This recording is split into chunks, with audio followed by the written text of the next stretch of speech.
What's up, everybody? Welcome to another episode of Cheer Up. Today on the podcast, I have two very special guests, Bird, aka Alberto, and Kendyl.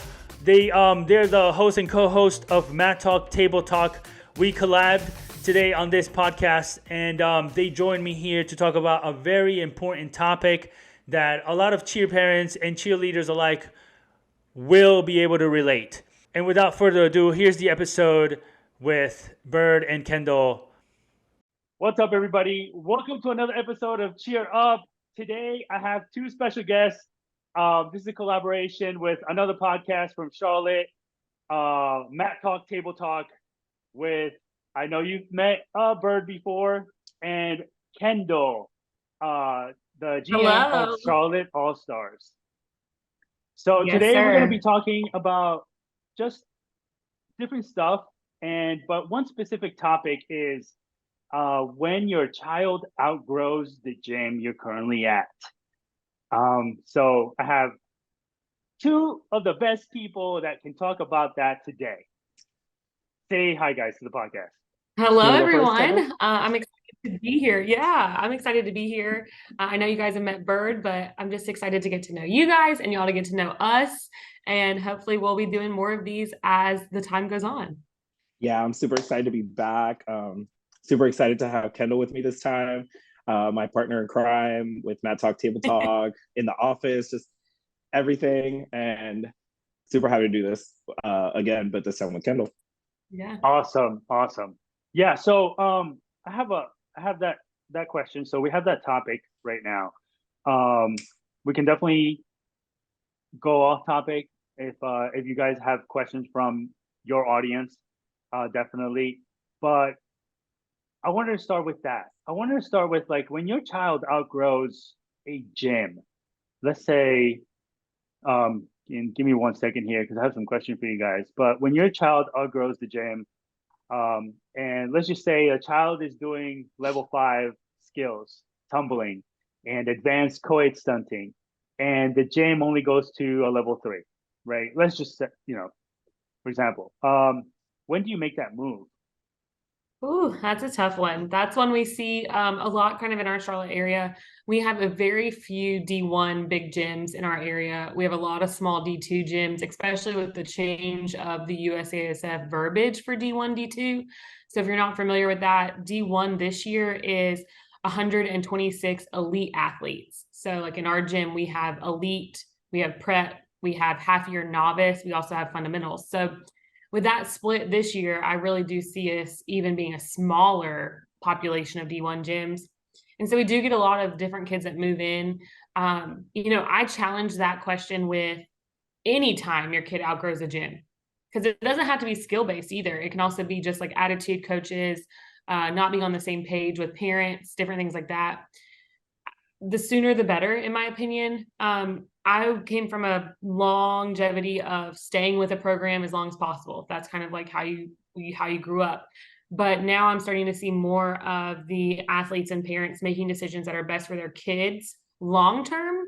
And as much as it might be that it might be skill based, I would look at the whole picture, because skills are just one certain thing that are going to get you into college. But having a good conversation with college coaches, different things like that, you got to look at the longevity of the program. So I would say the sooner the better, but you have to have communication with your gym as well as the gym that you're going to planning to go to, figuring out when is the best time to move, what's the best setup for you to move. That I could go on and on about this, but Bird, I'll let you a little bit. Yeah. Bird, go for it. What you got?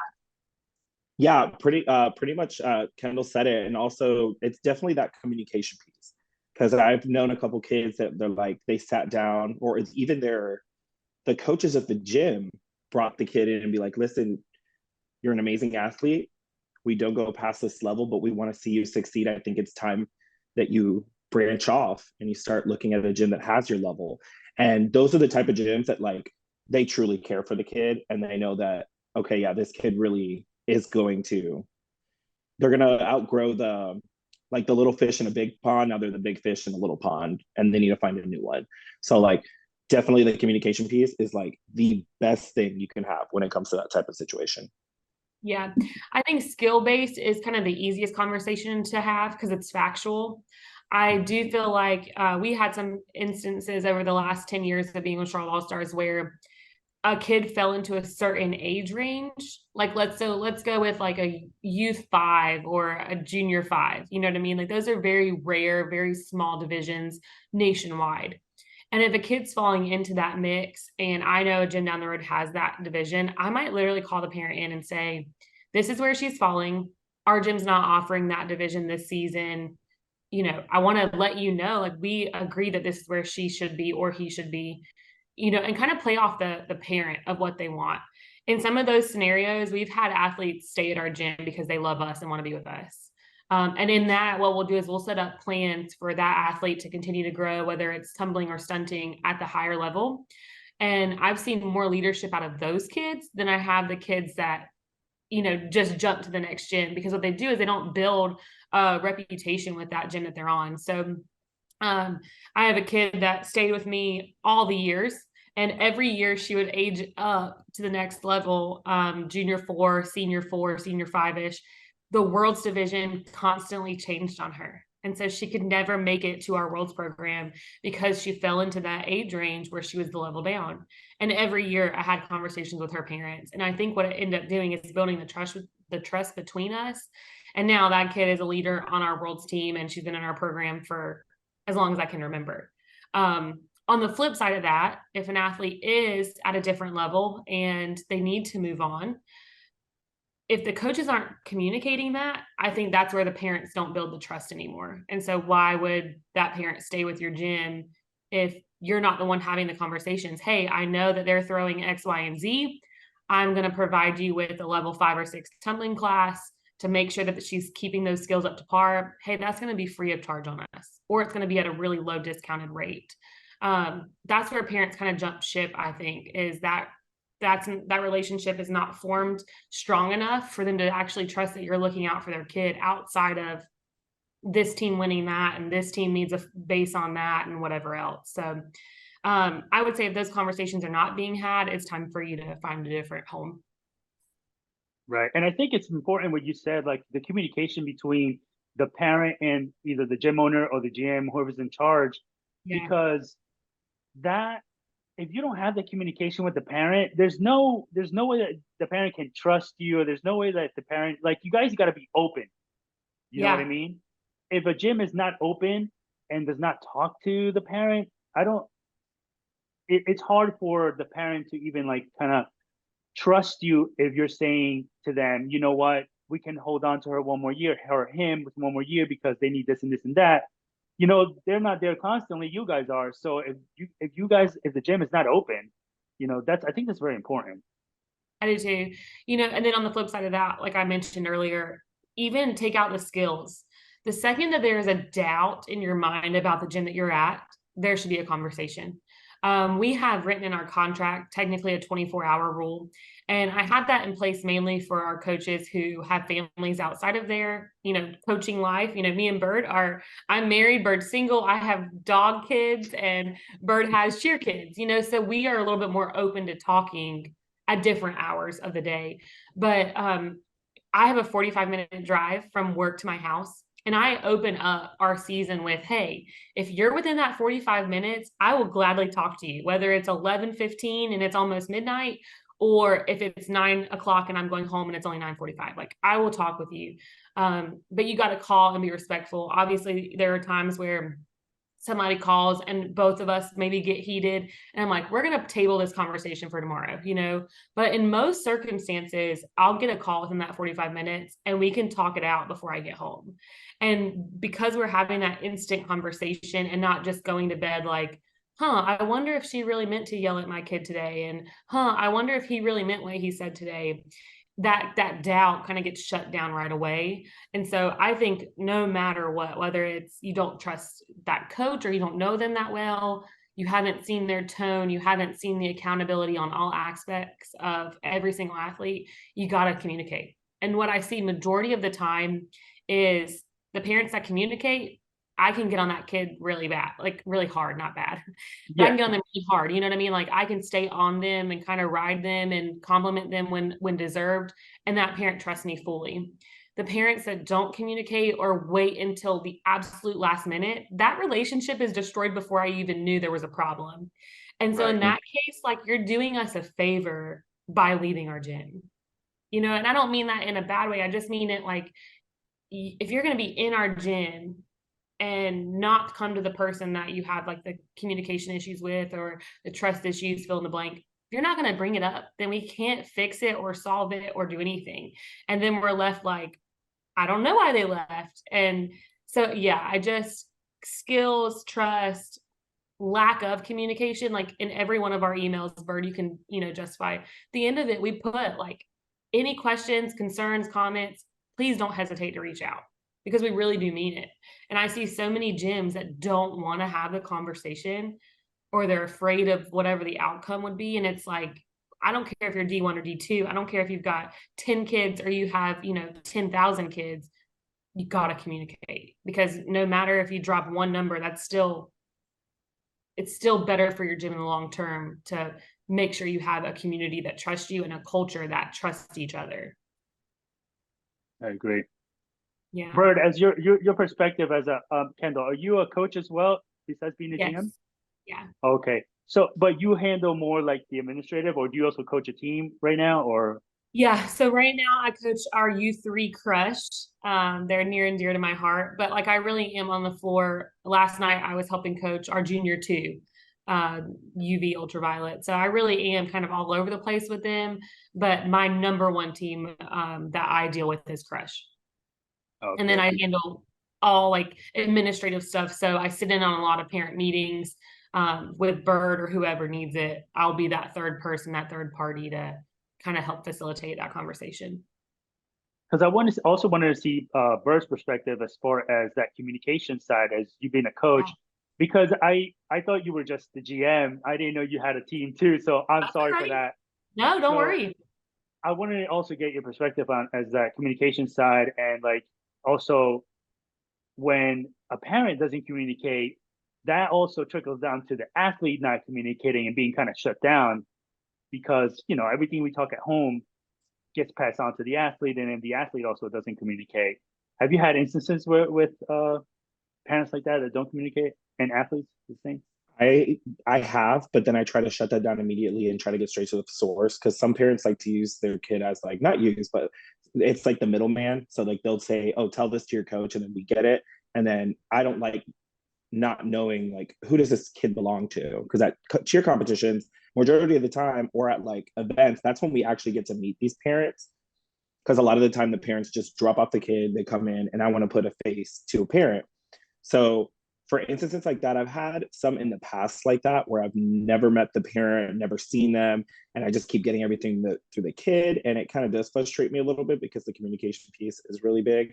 Because like if the kid is not doing their very best at practice, like I could communicate that with the kid, but I want to make sure that the parent knows exactly what's happening too, because I don't want things getting twisted here and there, because sometimes it does end up doing that.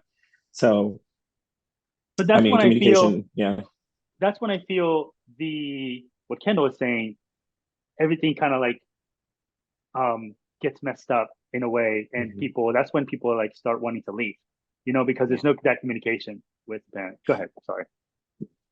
No, exactly, literally. Having that lack of connection where the parent isn't being involved with it, that's what will happen. That the outcome of the situation. Because I've seen it happen before where like the whole season we haven't heard anything, and then at the very end, and I think Kendall knows what I'm talking about, they hit us with it and we're like, we had no idea, you know, and like we have that conversation saying communicate, you know, like it would, if you would have told us a lot sooner, like definitely this would have been a different route toward the end of the season. So that, I mean, it's super important. Yeah, I feel like sometimes what happens, at our gym, we have communication coaches. So every team has a direct contact to their coach. And so we'll use Crush, for example. I am the communication coach for them. So I send out a bi-monthly or a weekly email, and we also do the band app. And so I have two additional coaches that coach with me, Coach Caleb and Coach Missy. And so you have like access to three coaches kind of at any point in time. And then same thing with Bird, Bird coaches Blackout with himself and Coach Q. And same thing, like they have access to Coach Bird at any time for those practices. And same thing with Coach Q. I think what happens is like parents at first really do take our side. Like they truly are like, Kendall and Bird are the best and they believe in us. But and so they'll shut down the kid. Like if there's an issue, like say they come home upset, they had a gazillion burpees at practice and they come home upset, the parents back us. And then they come home again and they had, back tug burpees, let's say, and they shut it down one more time, but then their brain starts turning on like, that was a lot of burpees. Like, I wonder why. And then the third time we had to run 5 laps for practice wear or something. And then the parents like, dang, my kid was in their practice wear. Like, why did they have to run? And then what happens is by the 4th or 5th time, they haven't told us about the 1st and 2nd and 3rd and 4th. And so now they're not on our side, when in reality, if we would have talked the first time, we might have gotten on the same page right away and we could have laid out every expectation for them. And so we really do try to over communicate at our gym. You have Bird, you have your other coach, and then you have myself. And if you don't get myself, you also have Kevin. So it's like we give you direct contacts to reach out to. So it's not like you're just walking in and dropping, Yeah. On the flip side of that, Bird, I wanted to bring up, Bird coaches a senior team, like an older team. And we do vacation calendars, which this is like totally like a tangent a little bit. Cool. If you're going to, the beach or something, we want it on your calendar. Let's say your girls are old enough to drive. They're driving themselves to and from practice. Well, they don't have it on their vacation calendar that they're supposed to be missing this day. Who knows? Like my brain goes a million miles a minute. They're at a boyfriend's house. They got into a wreck. They're eating pizza with another friend who doesn't cheer. Like all these things can be going on. That's another way for us, us and the parents to be on the same page of helping their kid make smart decisions, and to make sure that they're safe. So we really do. I feel like our gym does a great job of trying to provide every opportunity to communicate with a coach to the best of their abilities. Awesome. Bird? Yeah, and definitely also with our like communication emails, which I really hope that like any other gyms that are listening and stuff like that, definitely if you don't have that communication coach, like ongoing kind of like, what would you call it? Kind of like communication coach, I guess, just like on each team. I mean, I want to say program, but yeah, I mean, there's no way as you get bigger that one person can communicate effectively for every single person. Exactly. Yeah. So having that one coach on like each team, have it. And then on top of it, our emails that we send out, we kind of give an update on what the team is doing and what's happening at practice. And then on top of it, we literally give you a list of dates for practically the entire season. So you know exactly what's going on. So yeah. So what I'm getting down like to this is that communication is very much key. And I mean, it's true, communication is key. But I think you answered my question, Kendall, when you said that you guys would recommend the parent to, hey, listen, we don't have this team, she's outgrown it. Do you guys really do that? Do you guys really like go and tell the parent, hey, we cannot offer this athlete anything else and she's outgrown the team, let me recommend you this in the so soon gym? Do you guys really do that? Or would you hold the athlete until? No, we do it with parent and athlete. So our evaluation process is about 2.5 weeks long. And during that time, we are setting up, draft 1 of our teams for the season, draft 2 of our teams for the season. And most people don't. I wish that's a good podcast to do at eval time, of almost like every single day what it looks like to create teams. Because if we create, let's say, like a junior 3 and a junior 4, well, we might have 10 kids that don't have a home based off the age bracket. So then we have to readjust. And so, yes, I say all that because we've done that every year. This year we had 2 or 3, and we had talks almost every level practice for those 2 weeks of just, hey, this is where we're at today. And right now we're looking at a senior 5. And then the next practice, hey, right now we're looking at, a non-tumble team, which would help her stunt skills. And then we'll offer you the discounted tumbling class. Then we finally, we'll end up with our end result of what the year is going to look like. And we call them before our purple premiere, which is like our team reveal. And so, yeah, I mean, I think one thing that anyone that's in the industry who is a professional, GM or coach or whatever, you have to have relationships with everyone in your surrounding areas. If I have someone that's leaving a small gym or the big gym down the road and is coming to us, or vice versa, I want to call and be like, hey, this kid's amazing. Like, she is at every practice. Her parents are supportive. What's the best place for her?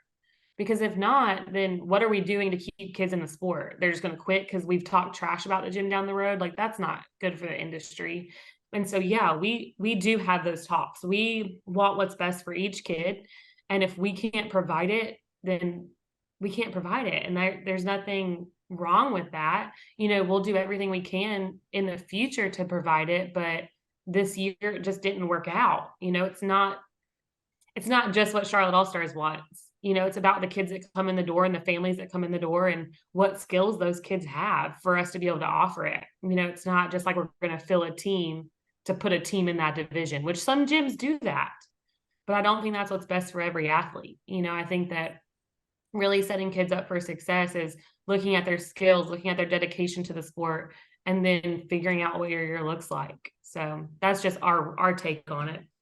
Yeah. And then going back to what she said about having that relationship with the gyms in the nearby area, we did a what was it called? I think we called it like a all-star coalition, or I don't know. Yeah. Something. So Yeah. we invited the coaches and the owners from every gym in the area that would want to come and attend to a restaurant near Charlotte Allstars. And we literally sat there and talked to each other and got to know each other and just be like, look, like, we're a big family. This is our area. Like, have each other's backs. Even though like we did have like a bunch of the gyms there, we've had kids that like went from our gym to their gym, or their gym to our gym, or one gym to the other gym. So that's how or all of those in the same thing. Yeah. They've all, gone one here or there, but having that relationship with those nearby gyms is also going to help too. Because you can always call them up and be like, hey, so-and-so came from y'all. Like, can you give me a little bit of like a rundown on them? Or like Kendall said, call them and be like, hey, I have a kid. We don't have really the right place for them. Do you have something for them? And that's a really good thing to have with the nearby gyms. Yeah. That is awesome. I have not heard of that. That is super awesome that you guys do that. Seriously. And yeah, we did miss last year. Like, scheduling just never worked out, but we do have to get it back on the docket for this season, because it made, like, when you're walking down the competition path and you cross, like, you actually could stop and hug that person if you didn't know him. Because we're all getting new people in all the time, and it just made the comp year so much better. You know what I mean? Versus us just like kind of shrugging shoulders at each other. We could actually stop and say hello and like ask about whatever it awkward, was. right? Yeah. Yeah, right. Exactly. So, and don't get me wrong, like, it wasn't like we walked in and we were all so excited to be there. Like, it was a little weird, but Kevin and I talk and we're just like, this is the goal of cheerleading, is to make friends and have long-term, success. Like, it was great. We need to add it to the schedule. Oh, and it wasn't just for athletes too. It's also because I think I think there's been a pretty much of like coaches that have gone from each gym to each gym.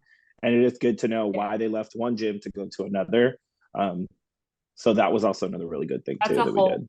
That's a whole story in itself with Charlotte Allstars and cheer athletics. It's not a bad story, but it is definitely a story. And so, like, we have, okay, quick version, ready? Yeah, go ahead. 10 years ago, there was a whole big thing with Charlotte Allstars. If you don't know, Charlotte Allstars has been around 34 years. And Kevin and Julie are the original owners, Kevin Brubaker and Julie O'Brien. And they had kind of stepped out of the business to have children, do the family thing, like do the mom and dad thing. And so they had not turned the business over, but like, let's say for me, like, I work there, I would be running the business. And these people had kind of, for lack of better words, like, rolled our business into the ground. They bought like 5 different locations, didn't pay the bills on any of them. That's how I got to Charlotte Allstars, original Charlotte Allstars. And I guess the rumor mill had started flying that Charlotte Allstars was closing. And in reality, like, it was. I mean, based off, it'd be like me saying Charlotte Allstars is closing. Like, I have really no authority, but I'm the acting authority, so everyone believed it. Julie and Kevin stepped back in to like open the books, and they had just really ran us into the ground. That same year that Robert Burns and I stepped in to the main location, Cheer Athletics opened up. And so a lot of our staff that was at the main location jumped ship, which I don't blame them. Like, the acting owners, I don't know what to call them, I guess acting owners, were like writing live checks, which is totally illegal. Didn't take tax, or took taxes out, but then didn't pay tax. Like, it was just the whole thing. Wow. And so we feel really close to a lot of Cheer Athletics staff. I mean, people were at each other's weddings, like still very close, but we didn't know everyone that was at that location. And so, yeah, like staff has kind of gone back and forth, but to have that repertoire of like, we all are here for the same goal, and that was just a really crappy time. It makes it easier to know kind of what's going on. And again, I trust those coaches. So if I do need to send my kid there for whatever, I can do that. And vice versa to them to us. Like, we never want to send a kid away, but we really want to look at what's best for that individual kid. So yeah, Bird is not wrong. A lot of our staff has went back and forth, and, you know, we're excited that we're finally in a place that both businesses are successful, and we don't have that like nasty rain cloud over us anymore from what two individuals did a long time ago. Charlotte Allstars is still around for 34 years and hopefully going to go for 34 more. So when you mentioned that that you do take that chance to talk to the parent and say, here, listen, I don't have that growth, that takes, you know how much stress that takes a lot from the parent to be able to, that also falls into trust. And to be able to trust the gym, the business in itself, that they're going to be honest with me and tell me, listen, I can recommend you another gym. That takes a lot of stress off the parent's shoulders. Yeah, it's never a conversation we want to have. Like, it's not something where I'm like, I'm so excited to tell this kid we don't have this team, especially when the kids like bust their butt to get new skills. Like, and also if the kid's been with us for a while too, that's where it kind of hurts a little bit, because we're like, we don't want to get rid of this kid because we love them so much, but then also we want to look out for the best for them too. Yeah. So yeah, I hope, I mean, we had, like I said, we had 2 or 3 of those this season. They did all stay with us. They chose to be with, you know, our gym. I'm hoping that that lasts forever. That impact of like just being honest. I really hope it lasts for all those parents to realize like, we are on your side. You know, yes, Charlotte Allstars will, like, the name will always come first, but when we get down into the nitty gritty, like, your kid really does matter to us, no matter how big we get. We want to make sure that we're making the right decisions for them. Sometimes, like, when you want to move a gym, I don't know how your feeling is, but like, we feel like we're cheating. Like, we're like, man, I feel so bad. I want to leave, but it's just that feeling like, oh, like, I want to leave, but I don't want to leave. What do I do? You know? And that's when the communication part comes in. Yeah. I hope that any parent that wants to leave their gym, you know, has a conversation with whoever the most important person is at that time. You know, if a kid is on blackout and it doesn't need to come to me, like, I'm totally okay with them talking to Bird. You know what I mean? But like, you have to have a conversation. We have a couple kids that came from different gyms, you know, this past year. And the stories I've heard of gym owners and coaches from their prior gym just like laying into them about, how dare you leave me, and I trained you from start to finish. Like, dude, I'm prideful that I have people that say like, I'm from Charlotte Allstars, because we built their foundation. You know, do I want you to leave? Like, absolutely not. I don't. On the flip side, like, and again, it's about the communication, how it went down. I want you to call me and tell me you love me and that we helped you, and here's where Charlotte Allstars couldn't offer me this. So then I can be like, oh yeah, I agree. Like, I love you, I support you. And so, you know, so be it. Like, I just feel like so many people are taking it so personal. Like, yeah, I love this kid and I raised them, and, you know, I taught them their backhand spring or whatever, but like, at the end of the day, whatever they're looking for wasn't in my gym. And so I can either take that and learn from it, or I can take that and be like bitter Betty and upset with a child and a parent who ultimately like aren't in my family. You know what I'm saying? Like, I don't know.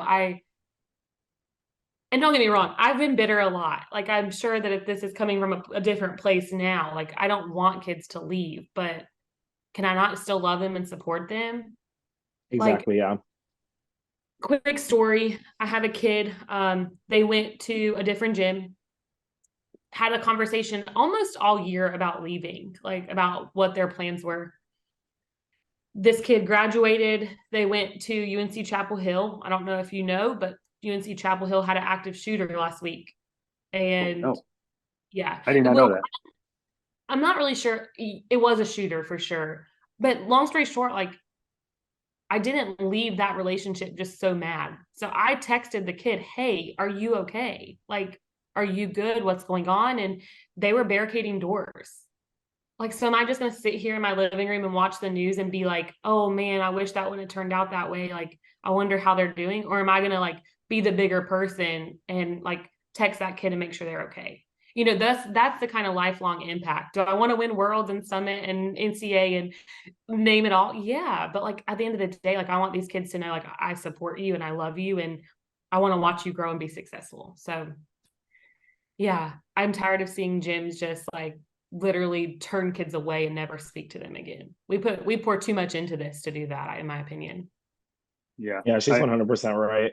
We really do pour in so much love and care and time and just everything into the kids for us to just like be Shun like, them. yeah, like I know definitely, and I know Kendall can back me up on this, but at every single competition, because I've coached like a good amount of kids so far since being up here, and at competitions, no matter what gym they're at and stuff, I always come up to them. I'm the first one to come up and hug them and be like, "How are you doing? How's everything going?" And that's something that a lot of kids and parents, and I feel like it's not always the kid. Sometimes it's the parent where they're like, okay, yeah, no, like don't no. Like if they come by, you don't even bother. But the kids generally are actually like, no, I want to say hello to them because that was my coach. They taught me myself. But I mean, I I feel like wanted, I've never heard, like for us at least, I've never heard any kid like leave and like badmouth this at all. I mean, there's gonna be that one or two, but it's for like those little like, I mean, like little like petty reasons. But majority of the time, it's just we want to try something new. You know what I mean? And like they still love on us, and they still, I mean, Kendall can back up on that too. Like they're still super like friendly with us. Yeah. I mean, I'm sure there's people that badmouth us. I mean, if you can't sit here and admit like I'm not perfect and I'm learning every day, then you're wrong. You're wrong. right. And so believe me, there's things that I could have definitely done better in my 10 year of doing this. But the main thing is that I am growing and getting better. So I feel like majority of our people, if they leave, they're not just like bashing us, but like we had a super high retention rate last year, and that's got to say something, like where our retention rate is booming and good. And, I just hope that if somebody is leaving bashing us, that somebody else is thinking like, was that really your experience? Or is this like Mm-hmm. partial you? Like, you know what I mean? Because all of us, again, could have things we could do better. And that's why we do at the end of the season, we do a survey that we send out to every parent saying, we want your feedback. Like, what can we do better? What do you want to see? What do you want more of? And then that's how we're able to like not, yeah, adjust, but definitely not also like be like, okay, the parents are saying this, we need to do this. They don't like the purple, we need to go pink. You know what I mean? Like, we Yeah. don't go all the way to like that extent, but at least take the notes and be like, okay, yeah, we could probably do that better. So that's something also that I feel like a lot of gyms should look at, always doing an end of year survey. Yeah. All right. So one last question I have for you guys, as far as kids living in the gym and all that. How do you guys feel when someone says to you guys, "We're going to part ways"? Because before you continue, because like I said before, for us, we feel like we're cheating on you guys. Like we want to go somewhere else, somebody else. How do you guys feel? Bird, do you want to go or you want me to go? I'll go first. Okay.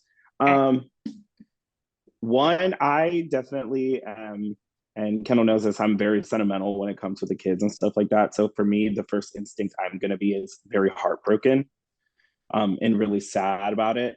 Um, like I will cry 100%. But the first thing I would do when that happens is like talk to them like why, like what's up, like what's the reason, like figure out what is wanting you to leave and to move, you know what I mean? And just hearing a kid that you work with all season say like, hey, it's like it's time, I think I'm going to switch gyms. It hurts. It really does for a coach, because we love these kids so much. Yeah. I think the big thing for me is I shouldn't be caught off guard. Like as a Yeah. coach, as a general manager, we should have had talks that kind of leave me feeling like this might be the end of the road. When I'm caught off guard by that, it lets me know that you haven't been honest with me. And it kind of lets me know like you already had one foot out the door, you know, so why did you stick around? If we've had conversations about X, Y, and Z of unhappiness, then, you know, and we've tried to solve it. I'm sad. I want the kid to stay and be happy, but I also know, like, again, longevity of a sport and the end goal is for them to love what they're doing. And clearly after 2-3 meetings, it's not happening in our gym or whatever gym, you know? And so I feel like as long as I'm not caught off guard, I'm going to hug you and still be sad, but I can send you on your way with well wishes. It's when I'm caught off guard that I feel like there's been some dishonesty there. And then I don't know if the feedback I'm receiving is accurate. You know what I mean? Like I can't really say, well, we could have fixed that. Like one time we had a parent leave, they said our communication was poor. And I'm like, man, we've emailed you twice a month since May. You know, we're an 11 to 12 month sport. We've emailed you 22 times at least, and you haven't thought to say anything. So I just, when a parent is leaving, there should be some knowledge like prior to that you're unhappy about something, you know? So again, as long as I know that it's coming, like I can be sad and still wish you the best and still love your kid, you know, moving forward. And the relationships that I have with the parents, like there's kids that have left for whatever reason, but I still feel like I could call that parent and say, you know, hey, how's so-and-so, how's this, how's that, because that relationship is there. So yeah, I feel sad, but I also feel like, okay, we're on the path to get that kid happy again about the sport that we all love. So it makes it a lot easier when I know it's coming. And then Right, also yeah, it definitely, like, I'm not gonna like we talked about like the whole being bitter thing. Like I definitely don't ever try to be bitter about those things. But then also when I see that kid move on, and like I've had kids like move on and then they end up winning worlds, and I usually like text them congratulations, and they'll always send back something like, you know, I couldn't do it without you and stuff like that. And I think Kendall's also gotten texts like that too. Like it makes us feel really happy. I mean, it's sad that we couldn't have done it with them, but the fact that they've gotten to achieve that goal that they've really wanted, it also, you know, it makes us really happy. Yeah. right. No, that's awesome. I think that's where, man, everything goes on like communication for sure. It really does. I mean, think about any relationship you have in life, your wife, your boyfriend, your girlfriend, your boss, your, you know, anything. It's all built on communication and how you communicate effectively. You know, it doesn't change just because we're in a crazy thing called cheerleading. Like it's still the same. We as a gym, I keep saying we want your feedback. We want to know what we can do better, what we've done great, things that we've missed the mark on. And you can't get that feedback if you don't communicate. I mean, do you guys notice when something's off with a parent or athlete, or and then address it right away, or? I Yeah, feel I like feel we like do. If we yeah, we notice definitely do. it, yeah, we definitely try to approach it. My dogs are in the back. Do you hear them? This ranger, like, who knows what they're even barking at right now? I don't know, but your video, Bert, do you see Kendall's video kind of like freezing? It's lagging a little bit, It's like it's getting lagging, a little right? choppy. What? Yeah. All right, Mm, guys. Thank you so much, man. yeah. This was awesome. Thank you, Kendall. Thank you, Bird, aka Alberto, for being on the podcast. I appreciate you guys for taking the Awesome. time. Yeah, have a good day. Thank you so much. Thank you Thank so you, much for having guys. us. Yeah, no problem. We got to do this again sometime. All right. Bye, guys. All right. Bye. Take care. Peace. Later. Bye.